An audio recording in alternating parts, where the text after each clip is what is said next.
Lihatlah ini, Ob miskin suka dengan staff kita dan bermimpi jadi YouTuber juga dengan subscribe 50.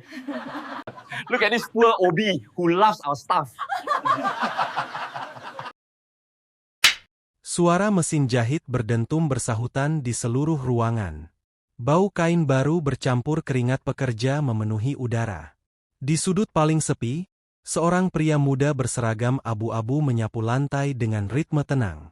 Namanya Raka, petugas kebersihan atau, seperti mereka biasa memanggil, si OBE. Setiap pagi Raka datang paling awal. Ia memastikan lantai pabrik mengilap sebelum karyawan lain berdatangan. Ia mengganti air galon, menata sandal di depan mushola, dan selalu mengucap salam pelan kepada siapapun yang lewat. Namun, hampir tak ada yang benar-benar membalas. "Pagi, Mas OBE," sindir seorang penjahit muda sambil terkekeh. "Jangan lupa pelnya. Nanti bos kepleset, kamu dipecat." Raka hanya tersenyum, menunduk, lalu melanjutkan pekerjaannya. Bagi sebagian orang di pabrik itu, OBE hanyalah bayangan di latar. Tak penting, tak perlu dihargai. Tapi Raka tak pernah terlihat marah. Saat jam istirahat tiba, ia selalu duduk di pojokan ruang makan, menatap layar ponselnya dengan serius. Jari-jarinya bergerak cepat di atas keyboard, seperti orang yang sedang memecahkan teka-teki. Kadang matanya berbinar kecil, seperti menemukan sesuatu yang menarik.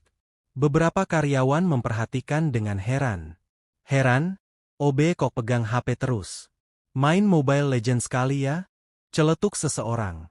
"Bukan, mungkin lagi nonton tutorial nyapu," sahut yang lain disambut tawa ramai. Raka tak menanggapi. Ia hanya menutup aplikasinya pelan dan kembali ke pekerjaannya. Dalam diam, ia menyimpan sesuatu yang tak seorang pun tahu. Setiap kali memegang ponsel, pikirannya melayang pada dunia lain. Dunia digital yang penuh ide, suara, dan algoritma. Dunia di mana ia bukan sekadar OBE, melainkan seseorang yang menciptakan hal besar. Di langit-langit pabrik, lampu neon bergetar samar. Debu menari di udara, tersapu langkah Raka yang perlahan menjauh dari kerumunan. Bagi mereka, ia hanyalah bayangan di antara tumpukan kain. Tapi bagi dirinya sendiri, ia tahu, suatu hari, bayangan itu akan punya cahaya. Nama pria itu Dino, karyawan bagian pengepakan yang terkenal paling ribut di pabrik. Rambutnya selalu disisir klimis, sepatu putihnya mengilap meski bekerja di gudang penuh debu. Tapi yang paling mencolok darinya bukan gaya berpakaian, melainkan ponsel yang selalu siap merekam setiap momen. "Yo, guys! Kembali lagi di vlog gue, Dino Vlog Factory Life," serunya sambil menghadap kamera, menyorot mesin-mesin besar dan karyawan yang sedang bekerja. "Hari ini gue bakal kasih lihat ke kalian, gimana kerasnya dunia industri. Bro, jangan lupa like, comment, dan subscribe." Beberapa karyawan tertawa malu-malu saat wajah mereka terekam. Sebagian malah berusaha muncul di frame, berharap ikut viral. Dino senang jadi pusat perhatian. Ia selalu membanggakan jumlah subscribernya. 1.000 di YouTube, 3.000 di TikTok, angka kecil bagi dunia digital, tapi besar di mata rekan-rekannya. Saat jam istirahat, ia duduk di tengah ruangan, membuka ponsel, dan memperlihatkan notifikasi pada siapapun yang mau lihat. "Lihat nih, guys." Komentar dari viewers luar negeri. "Inggris, bro. Walau gue gak ngerti artinya, tapi keren banget kan?" Yang lain mengangguk, kagum pura-pura, lalu ikut menertawakan dirinya sendiri karena kalah eksis. Di sudut yang sama, Raka hanya duduk diam, meneguk air mineral dari botol plastiknya. Matanya sekilas menatap layar Dino, bukan dengan iri, tapi seperti sedang menganalisis sesuatu. Dino sempat menyadarinya, lalu menatap balik dengan senyum meremehkan. Mas OB juga mau jadi YouTuber, ya? Tapi channel bersihin lantai doang. Kali." Tawa keras pecah di ruangan. Raka menunduk, tersenyum kecil tanpa menjawab. Bagi Dino, dunia media sosial adalah panggung kebanggaan. Bagi Raka, itu dunia rahasia yang ia kuasai diam-diam. Dua orang, dua dunia, berjalan di tempat yang sama namun menuju arah yang sangat berbeda. Dan tanpa mereka sadari, pertemuan keduanya akan jadi awal dari kisah yang mengubah hidup semua orang di pabrik itu. Siang itu pabrik terasa lebih panas dari biasanya. Mesin-mesin jahit berhenti berdengung, memberi ruang bagi suara kipas tua yang berdecit pelan di langit-langit. Sebagian karyawan memilih tidur di meja, sebagian lagi sibuk dengan ponsel. Raka duduk di pojokan ruang istirahat, menunduk menatap layar kecil di tangannya. Ia membuka aplikasi YouTube, masuk ke akun bernama Fade Backup, kanal kecil yang ia jadikan tempat uji coba ide-ide baru. Di layar, sebuah video animasi berdurasi 3 menit diputar. Suara narasi robotik terdengar lembut, "Jangan lihat rendah dirimu hanya karena dunia belum mengenalmu." Raka tersenyum tipis. Ia sedang mengecek performa video itu. Hanya 50 subscriber, tapi baginya, setiap angka punya cerita. Namun nasib kadang suka usil. Saat ia sedang asyik menulis komentar, bayangan seseorang tiba-tiba menutupi layar. OB lagi nonton YouTube juga? Suara berat dan nyaring terdengar. Dino berdiri di belakangnya, wajahnya menunduk penuh rasa ingin tahu. Raka spontan menekan tombol home, tapi terlambat, Dino sempat melihat nama channel di layar. Wah, jangan bilang lo punya channel juga. Dino tertawa keras, menarik perhatian semua orang di ruang istirahat. Coba lihat, berapa subscribernya? 50? Hahaha. OB aja mau jadi YouTuber. Guys. Gelak tawa pecah. Beberapa karyawan ikut mendekat, penasaran. Serius? Mas Raka bikin channel. Judulnya apa? Tutorial nyapu. Suasana berubah jadi panggung olok-olok. Raka hanya tersenyum kecil, menutup ponselnya perlahan, lalu berdiri. Saya cuma iseng. Mas, ujarnya tenang. Cuma belajar edit. Dino menepuk bahunya, masih dengan nada merendahkan. Belajar boleh, tapi jangan halu. Dunia YouTube itu bukan buat OBE. Bro. Raka menatapnya sejenak, pandangan yang datar, tapi dalam. Mungkin bukan, katanya lirih, tapi siapa tahu dunia itu malah milik OBE. Seketika ruangan hening sesaat sebelum tawa kembali meledak. Namun di balik senyum diamnya, Raka tahu satu hal, ejekan itu hanyalah bahan bakar. Dan malam nanti, dunia digital akan kembali hidup, di tangan seorang OBE yang semua orang remehkan. Kosan Raka terletak di gang sempit dekat rel kereta. Lampunya redup, temboknya retak, dan suara serangga malam jadi musik pengiring.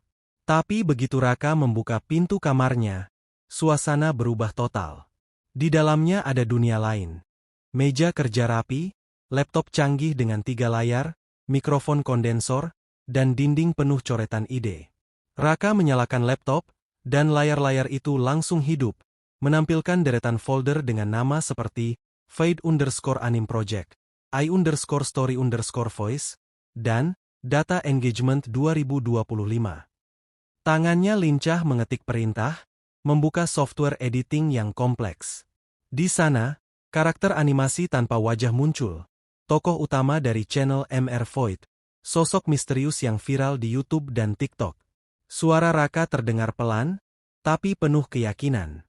Episode baru harus lebih dalam, gumamnya. Tentang bagaimana manusia dinilai bukan dari pekerjaannya, tapi dari nilainya. Ia mulai mengedit, menyesuaikan efek suara, menambahkan teks motivasi, dan memperhalus transisi video. Sesekali ia membuka statistik channel utamanya. 2 juta subscriber, 5 juta pengikut di TikTok. Senyum kecil muncul di wajahnya. Lucu, bisiknya. Siang aku disuruh ngepel lantai, malam aku ngatur algoritma dunia. Jam menunjukkan pukul 2 dini hari ketika video selesai diunggah. Judulnya, Nilai Sejati Manusia Bukan di Seragamnya. Sebelum tidur, Raka menatap papan kecil di dinding bertuliskan, kerja keras tanpa gengsi, sukses tanpa pamer. Dan di bawah tulisan itu, ia menempelkan satu foto lama, dirinya saat wisuda, tersenyum di bawah toga, sebelum hidup berubah arah. Tak ada yang tahu siapa sebenarnya Raka. Bagi dunia pabrik, ia hanyalah OB sederhana. Namun di balik ketenangannya, tersimpan masa lalu panjang. Dulu ia sarjana IT dari universitas ternama. Setelah lulus, ia direkrut ke startup teknologi yang menjanjikan. Ia memimpin tim pengembangan sistem kecerdasan buatan. Hidupnya mapan, ambisinya tinggi. Tapi roda nasib berputar cepat. Startup itu bangkrut karena krisis finansial. Semua karyawan dipecat, termasuk Raka. Ia sempat mencari kerja lain, tapi dunia teknologi keras bagi mereka yang tak punya nama. Saat tabungannya habis, ia memutuskan jadi OB di pabrik konveksi. Pekerjaan yang bisa memberi waktu luang dan jarak dari kebisingan ambisi.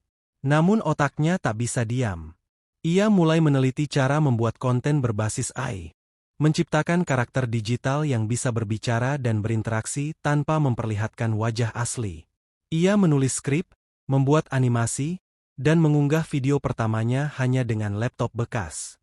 Tak disangka, video itu viral. Banyak penonton tersentuh oleh pesannya yang sederhana namun dalam.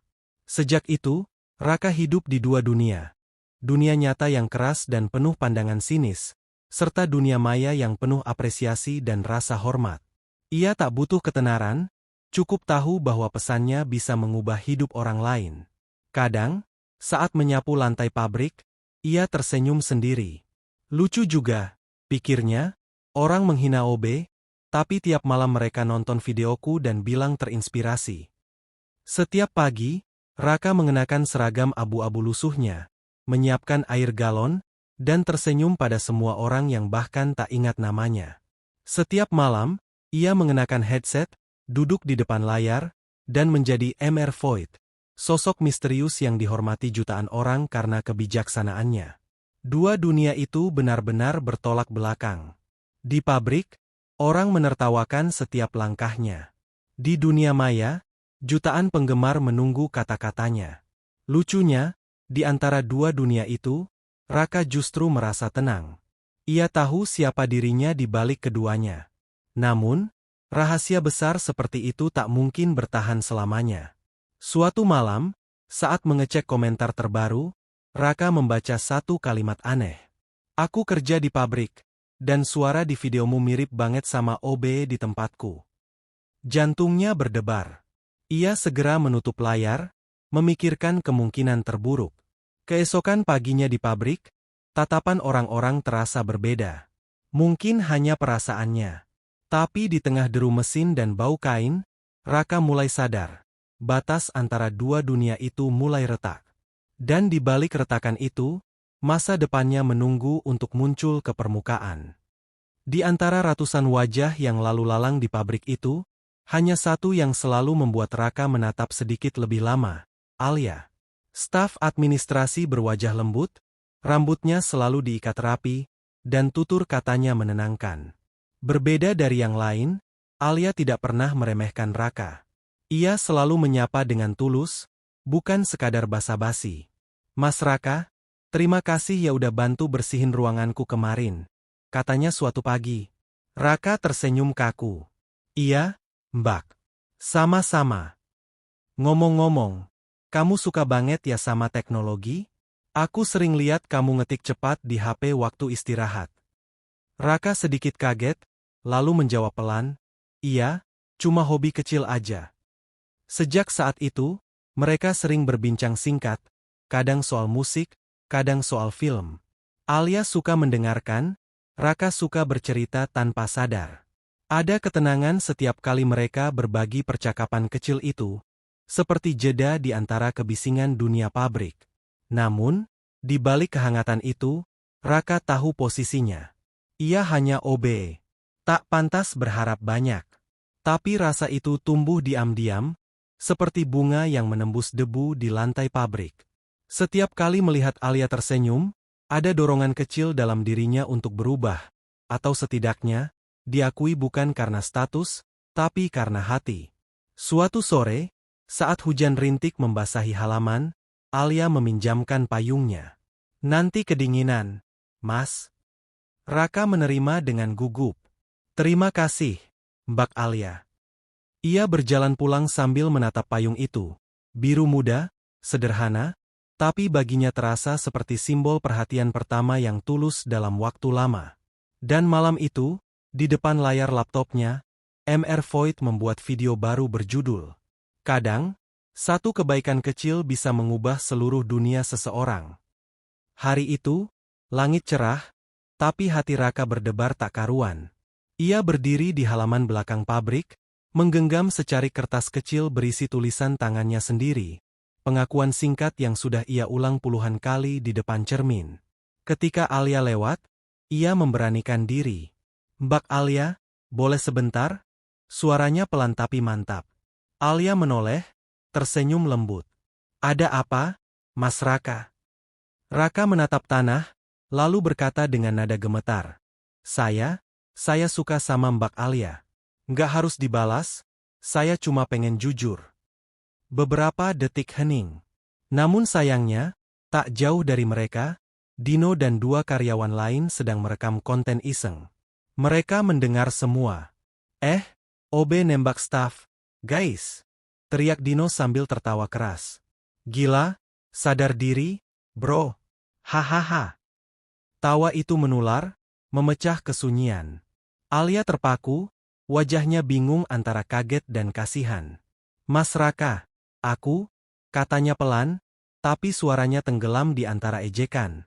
Raka menunduk dalam-dalam, menahan malu yang membakar wajahnya. Ia tak marah, tak membalas. Hanya diam, lalu berbalik, berjalan pergi dengan langkah berat.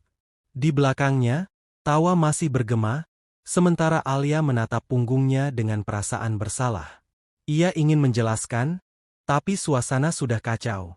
Dan di antara suara tertawa itu, Dino mengangkat ponselnya lebih tinggi. "Ini bakal viral, bro. OB nembak cewek kantor. Konten emas." Keesokan harinya, video itu sudah beredar di TikTok. Judulnya sama seperti kata Dino, OB nembak cewek kantor, gagal total. Dalam beberapa jam, kolom komentar penuh tawa dan ejekan. "OB halu. Lucu banget. Percaya diri level dewa. Aduh, ngakak parah." Video itu bahkan ditonton oleh karyawan lain yang kemudian menertawakan Raka secara langsung. Ada yang menunjuk-nunjuk saat ia lewat, ada yang pura-pura menirukan adegan nembak staf. Namun Raka hanya berjalan tenang. Di dalam dirinya, rasa malu bercampur luka, tapi juga ada percikan kecil, bukan dendam, melainkan kesadaran bahwa dunia memang suka menilai tanpa tahu cerita sebenarnya. Alia mencoba menghubunginya malam itu, tapi pesannya tidak dibalas. Raka menatap layar ponselnya lama, lalu mematikan notifikasi. Ia membuka laptopnya, menatap folder bertuliskan, _main. Ia tahu apa yang harus ia lakukan. Malam itu, suara keyboard bergema di kamar kecil itu. Tangannya menulis naskah video baru, lebih jujur dari sebelumnya. Judulnya, Aku OB di dunia nyata, tapi ini cerita sebenarnya. Tatapannya mantap, meski matanya basah. Dunia boleh menertawakan, tapi kali ini, mereka akan tahu siapa sebenarnya Raka. 3 hari setelah video hinaan itu viral, YouTube mendadak digemparkan oleh unggahan dari channel besar Mr. Void yang memiliki jutaan subscriber. Judulnya singkat, tapi mengguncang. Aku OB di dunia nyata, tapi ini cerita sebenarnya. Video berdurasi 7 menit itu menampilkan narasi tenang, suara yang dikenal banyak orang, namun kini terasa jauh lebih personal. Aku bukan siapa-siapa di dunia kerja. Di tempatku, aku hanyalah OBE. Tapi bukan berarti aku tidak punya mimpi. Kadang, orang menilai dari seragam, bukan dari isi hati. Gambar-gambar yang muncul samar. Ruangan pabrik, ember pel, sepatu kotor, dan potongan mesin jahit. Tak ada wajah, hanya simbol. Tapi bagi mereka yang bekerja di pabrik itu, semuanya terasa sangat familiar. Beberapa menit setelah unggahan itu, grup WhatsApp kantor meledak. Ini kayak pabrik kita, deh. Suara Mr. Void, mirip banget sama Mas Raka. Dino yang sedang duduk di kantin langsung pucat. Ia berlari ke ruang istirahat, memeriksa laptop Raka yang sedang dicas. Di sana, di folder terbuka, terlihat jelas file video mentahan dengan nama Void Project 58 MP4. Hening. Tak ada lagi tawa. Hanya wajah-wajah terkejut, malu, dan tak percaya. Raka masuk beberapa saat kemudian, membawa galon air baru. Semua menatapnya. Mas, jadi, kamu itu Emer Void? Tanya salah satu karyawan dengan suara bergetar. Raka tersenyum kecil. Kalau iya, kenapa? Tak ada yang berani menjawab. Hanya Dino yang tertunduk, kehilangan kata-kata untuk pertama kalinya. Seakan berubah jadi dunia baru. Karyawan yang dulu mengejek kini berebut menyapa. Mas Raka, ajarin dong cara edit video. Mas, keren banget. Aku subscriber Emer Void dari lama. Sumpah nggak nyangka itu kamu. Raka tetap tenang, seperti biasa. Ia bekerja seperti hari-hari sebelumnya. Menyapu lantai, mengisi dispenser, dan membantu karyawan lain. Tapi kini, semua mata melihatnya dengan hormat. Bahkan manajer ikut menyalami. Dino mencoba mendekat, membawa ekspresi penuh penyesalan. Bro, gue salah. Maaf banget waktu itu. Gimana kalau kita kolaborasi? Gue bisa bantu promosi, kamu kan udah gede channelnya. Raka menatapnya tanpa marah. Hanya tenang, seperti orang yang sudah jauh melampaui itu semua. Subscriber bisa dibeli, Dino, katanya pelan. Tapi hati dan niat nggak bisa dipalsukan. Kata-kata itu menampar keras, tapi dengan nada yang penuh kebijaksanaan. Dino menunduk, tak berani menatap. Ia sadar, orang yang selama ini diremehkannya ternyata lebih besar dari dirinya dalam segala hal. Bukan hanya di internet, tapi juga dalam hati. Sore itu, Raka duduk di pojokan pabrik, menatap cahaya matahari yang menembus jendela debu. Ia tak butuh pembuktian lagi. Dunia akhirnya tahu, tapi baginya, pengakuan terbesar bukan dari jutaan subscriber, melainkan dari ketenangan batin yang selama ini ia cari. Beberapa hari setelah pengungkapan itu, suasana di pabrik benar-benar berubah. Tak ada lagi ejekan, tak ada lagi pandangan meremehkan. Bahkan manajemen memanggil Raka ke ruang kantor. Mas Raka, ujar kepala HR dengan nada sopan, kami ingin meminta bantuan. Bisa bantu buatkan konten promosi perusahaan? Kami ingin menampilkan sisi kemanusiaan dalam pekerjaan. Raka tertegun sejenak, lalu tersenyum. Dengan senang hati, Pak. Ia menghabiskan seminggu penuh merekam, mengedit, dan menyusun narasi. Kali ini bukan untuk dirinya, tapi untuk semua karyawan. Ia menampilkan wajah-wajah lelah tapi jujur, tangan-tangan yang bekerja dengan dedikasi. Alia datang membantu, mendampingi setiap proses. Ia meminta maaf dengan tulus. Raka, aku minta maaf ya, waktu itu aku nggak bisa ngomong apa-apa. Raka menatapnya lembut. Aku tahu, Alia. Nggak apa-apa. Aku juga salah milih waktu. Senyum mereka saling bertemu, kali ini tanpa ejekan, tanpa jarak. Video, kisah di balik jarum dan debu, akhirnya diunggah di kanal resmi perusahaan. Hasilnya luar biasa. Video itu viral, bukan karena sensasi, tapi karena kejujuran. Raka tampil di akhir video, bukan sebagai OB atau Emer Void, melainkan sebagai narator yang mengatakan, setiap orang punya cerita. Jangan remehkan siapapun, karena kadang yang terlihat kecil justru membawa cahaya paling besar. Dari OBE jadi inspirasi. Hari itu pabrik terasa berbeda. Tidak ada suara gosip, tidak ada tawa mengejek di sudut ruangan. Semua orang sibuk menyiapkan sesuatu, kamera, banner, bahkan panggung kecil di aula produksi. Di atas spanduk besar tertulis, peluncuran video dokumenter, kisah OBE yang jadi inspirasi.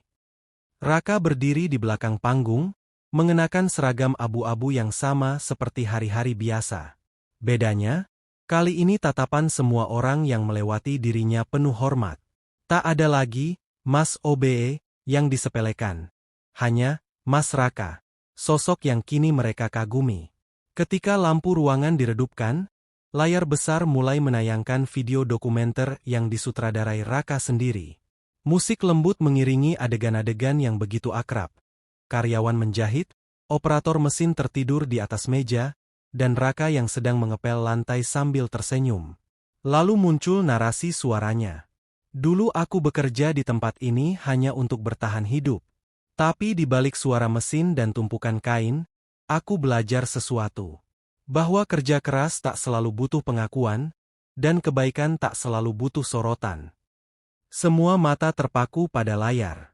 Tak sedikit yang meneteskan air mata saat melihat bagian ketika Raka menunjukkan tangannya yang kapalan.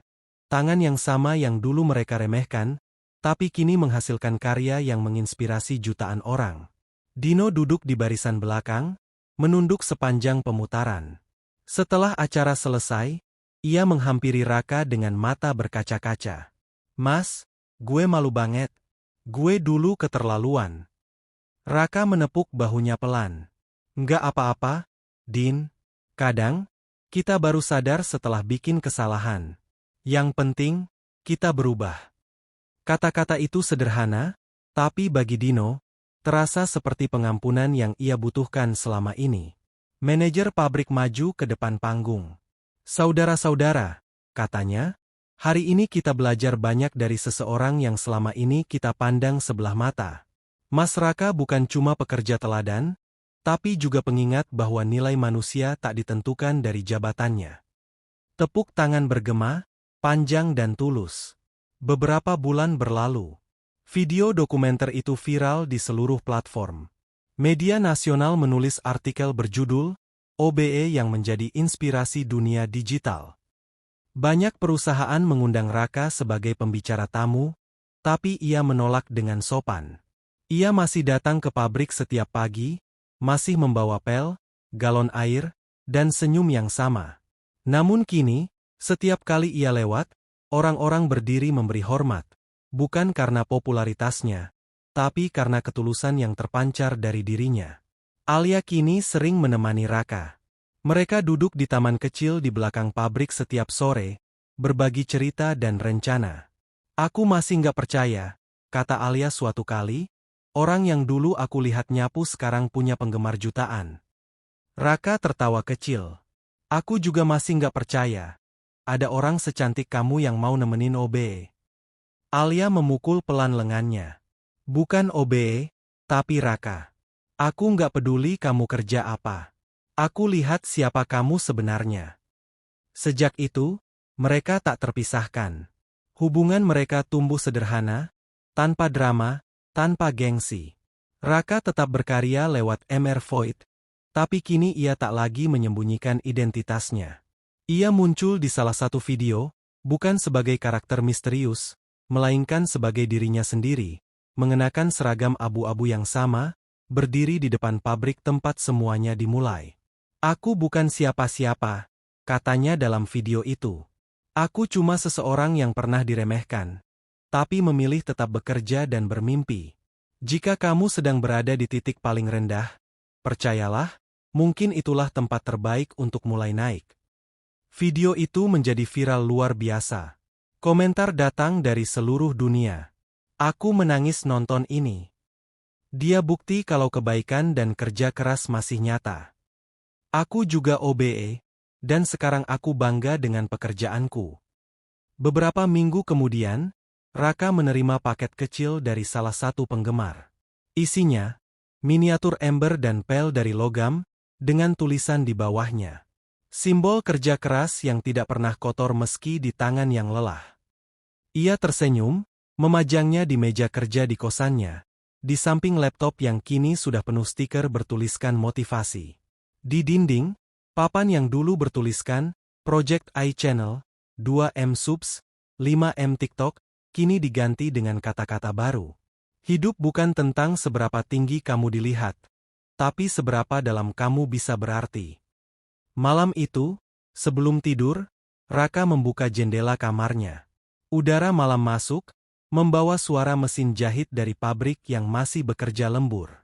Ia menatap langit kota yang kelabu dan berbisik pelan, seolah kepada dirinya sendiri. Terima kasih, hidup. Karena lewat sapu, pel, dan debu, aku akhirnya menemukan makna sebenarnya. Dan di layar laptop yang masih menyala, tampak notifikasi. MR Void 10 juta subscribers. Namun Raka tak tersenyum karena angka itu. Ia menatap tulisan komentar baru di bawah video terakhirnya. Terima kasih, Mas Raka. Karena kamu, aku berhenti malu jadi diri sendiri. Ia menutup laptop, mematikan lampu, dan membiarkan kegelapan menenangkan hatinya. Sebab ia tahu, perjalanannya sudah lengkap, dari seorang OB biasa, menjadi inspirasi luar biasa.